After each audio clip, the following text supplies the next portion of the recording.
नाशिक शहरामध्ये अवैध शस्त्र बाळगून दहशत निर्माण करणाऱ्या गुंडांचा सुळसुळाट झाल्यानेच पोलीस खात्याकडून गुंडाविरोधी पथकाची निर्मिती करण्यात आली आणि याच गुंडाविरोधी पथकानं आतापर्यंत बऱ्याच दहशत माजवणाऱ्या गुंडांना ताब्यात घेऊन त्यांच्या चांगल्याच मुसक्या आवळल्या आहेत। पंचवटी परिसरात राहणारा रोहित मनोज कापकर वय वर्ष 23 हा देखील गंगापूर रोड, कॉलेज रोड येथील शाळा, कॉलेज आणि क्लासेसच्या परिसरात फिरत असून त्याच्याजवळ एक देशी पिस्टल आणि एक जिवंत काडतूस असून तो परिसरात दहशत निर्माण करत असल्याची माहिती गुंडाविरोधी पथकाच्या पोलीस अंमलदार राजेश राठोड यांना 2 दिवसापूर्वी गुप्त बातमीदारामार्फत मिळाली होती।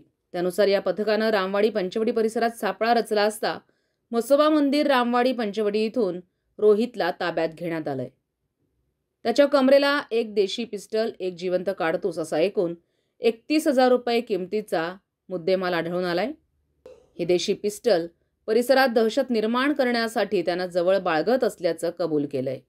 पोलीस आयुक्त कर्णिक यांच्या विनापरवाना अग्निशस्त्र बाळगण्याच्या आदेशाचं उल्लंघन केलं म्हणून पुढील कारवाईसाठी या दहशत निर्माण करणाऱ्या गुंडाला पंचवटी पोलीस ठाण्याच्या ताब्यात देऊन गुन्ह्याची नोंद करण्यात आली आहे।